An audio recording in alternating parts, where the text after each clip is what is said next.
Airbnb allowing host to place cameras in the room where I would be sleeping. TW. Invasion of privacy. Less than. Previous Boris on the subject. Airbnb allowing host to place cameras in the room where I would be sleeping December 20th, 2022. First update February 4th, 2023. Second update. By Oop. March 15th, 2023. If you're just looking for the story without the commentary, the second update has it all. Reminder that op is atypical commonplace. I am not op. I've tried to hyperlink all of the resources, links from the post as is. Quick summary of previous events. Oop is a woman and a lawyer. She stayed at an Airbnb in NYC in 2022. Upon completing the initial booking, the owner revealed the property had cameras monitoring the inside of the studio apartment. Oop sought to cancel and get refunded. Her other posts describe her attempts to receive the refund, suing Airbnb and taking them to arbitration and the process leading up to the arbitration itself.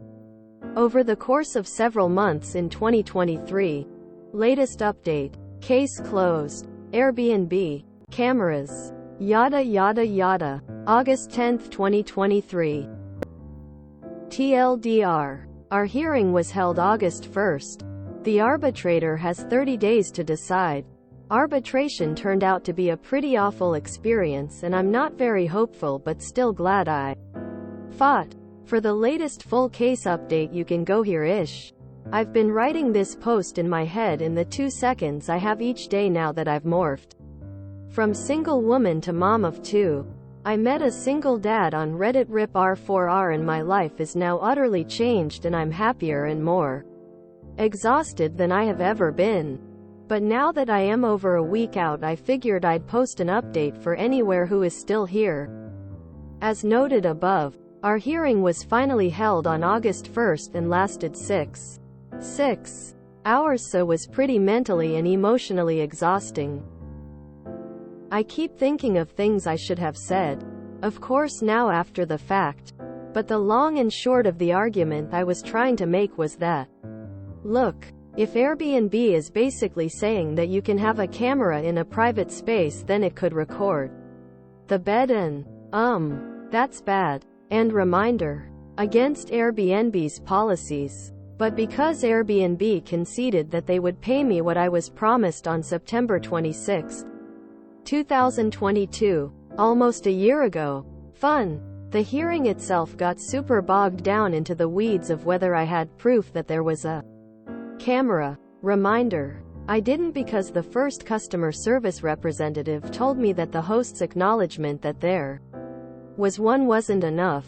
Their contention from the start has been that the terms of service basically make you sign away all of your rights and even if the company itself aired they aren't liable for anything. Side note, have y'all watched Joan is Awful? Because the whole two's madness reminded me of that.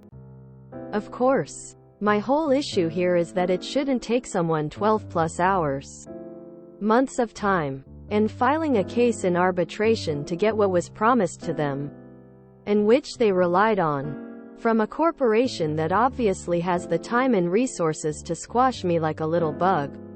They also argued that while the terms of service say that cameras can't be inside, what they really mean is inside and monitoring. So, if that is the case, why not just remove the inside piece from the ambiguous language?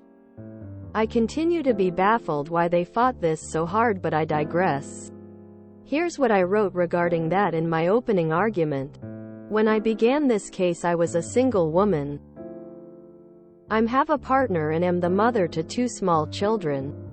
Truth be told, if this were to happen today, I wouldn't have had the time or energy to spend a week of my vacation fighting customer service representatives. Nor would I have had the ability to attempt to seek resolution or argue this matter in arbitration. I would have had to give up even though the law of promissory estoppel, as I will argue today, make it plainly clear that I was owed what I was promised. Thus, Should this case only result in my recouping of the $1,502.78? It, in effect, means that in order for a consumer to be able to effectively rely upon a promise made by a company, they must also be willing to jump through hours of time, months of effort, and eventually litigation in order to receive what was promised. The impact is a chilling effect. Consumers are forced to choose between expending time and energy, or simply giving up. What of consumers who don't have the privilege of time? Where would their justice be? I think what was most surprising to me, though perhaps it shouldn't be, was the way in which the lawyers tried to attack my character, saying I was doing this for YouTube views. Did I bring up the fact that the YouTube video has since been removed by myself? Lol, no. Or for a Reddit following. They dug up Reddit posts that I had made about this case in the heat of anger that I almost immediately realized were mean and unfair, and so I took them down. But Wayback is a thing and everything can be found, and I guess they wanted to show that. Yes. This case kind of turned me into an asshole at times. I kind of lost in a tumbling bridge of sadness way at this point. We had already played recordings of me crying with customer service. Embarrassing. And in order to prove that I was impacted by this, I had to submit anxiety medications my doctor had prescribed me that I was then cross-examined on. Double embarrassing. So I don't really get the point that was, other than to try and kick me while I was down. Of course, I know the lawyers are only doing their jobs, but I guess I felt sad that that is a job anyone would choose to do. So why am I still posting here, knowing that it could get me in trouble? Well, first I would argue to whoever is checking these posts that the hearing itself was never ordered to be confidential, and I am not sharing anything deemed confidential. But more than that, I think that people have a right to know what they will be up against if they try and challenge a large corporation in arbitration, which is meant to be a fair and efficient hearing. Unfortunately, my experiences in arbitration didn't feel that way at all. I suppose I could delightfully be proven wrong, but sadly, the moral of the story here, to me, is that it isn't worth it. Which, you know, is what corporations want us to think and feel, so we do give up.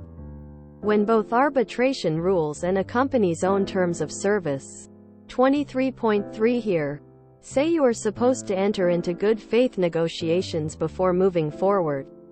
And when a company fails to enter into these in any way, shape, or form, I think the rule should just be that the consumer wins. Otherwise, we are enabling a massive imbalance of power that will only lead to the further erosion of fairness and consumer rights. But who cares what I think? The one silver lining in all of this has been receiving more mental health support. As y'all know, part of what frustrated me so much about this was the very real knowledge I have those cameras in private areas can and will ultimately lead to victimization from already marginalized people. And I've begun talking to my therapist about secondary PTSD, and I'm looking into talking to psychology students who may be interested in a dissertation specifically on how PTSD impacts lawyers representing survivors.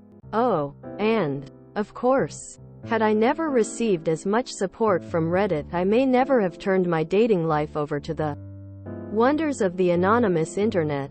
I used a throwaway account for my R4R post, and wouldn't now have this in my life. OP's note. The link is to an image of a child's hand or hands intertwined with that of two adults. So, in the end, Audre Lorde was right. The master's tools cannot dismantle the master's house. Arbitration is not as pro se and consumer-friendly as it is made out to be. If you're reading this Airbnb, which I know you are, please please please please please please please don't allow cameras inside any private area. The risk is truly too great, but Reddit remains a pretty cool place. Thanks y'all. Less than 3. Large corporations are ridiculous. They'd rather spend 5x the amount of money in lawyers than they would just paying the damn refund. Airbnb is so absurdly scammy and full of dodgy listings. A hotel room costs the same if not less and doesn't have cameras in the toilets. This saga convinced me never to Airbnb again. Really watch out for forced arbitration clauses. They are everywhere. Arbitration is corporation friendly. They are the repeat customers, not the consumer. That means they know the arbitration system inside out. The rules, the arbitrators, favorable venues, etc. They actually have more levers of advantage in arbitration compared to the court system. And all for a cheaper price. Why is this concluded if arbitration isn't over? I have still never used Airbnb. It seems overpriced and full of silly rules. I can get a great hotel room for half the price and I don't have to do laundry or other chores. While on vacation, I've rented before, so I know deposit is code for damage done by previous tenants. Seems like Airbnb isn't doing as well as they used to.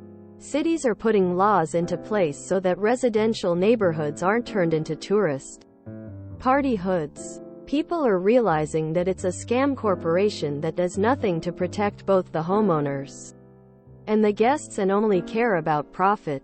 I've never nor will I ever go anywhere other than a hotel or B&B. One of many reasons I'm never using Airbnbs again. F Airbnb. Airbnb is so costly and useless nowadays. It's cheaper to get hotels and get full service benefits. Plus house cleaning. I was a regular user of Airbnb but not anymore. They might have the power to squash people like a fly, but we have the power to not use their service. We'll never use Airbnb. Glad the industry is showing signs of failing. The impact is a chilling effect. Consumers are forced to choose between expending time and energy, or simply giving up. Yes, that's exactly why they fought you so hard on this. That was their goal. Welp, deleting my Airbnb account. This saga was the final nail in that coffin. Airbnb has gotten so bad. They are just greedy jerks now. I hope OOP sees the BORU posts and will consider cross-posting in the SF subs. Airbnb HQ is here and I'm fairly certain this would get reported on by local media here. As a SF resident and an attorney, I'm pretty horrified by how this was handled. Not shocked by arbitration. Almost every consumer contract requires arbitration instead of a lawsuit. But for a company that constantly claims to be working tirelessly to make their offerings safer, they've done the exact opposite here. And that settlement is a complete joke. What an embarrassment. I went from thinking I'd never want to use Airbnb again, to knowing I'll never want to use Airbnb again. Horrible customer service, ridiculous fees, and predatory hosts make it unsafe. Even if it were the cheapest option, it's not worth my peace of mind. Thanks Airbnb corporate for making this an easy decision.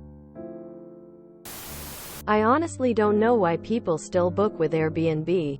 It's such a scam at this point, and I will 100% book directly with a hotel over them. Welp, I will never rent an Airbnb ever again. Thanks for the PSA. I can't wait for Airbnb to burn. I hate it, and the majority of its hosts with the absolute core of my being.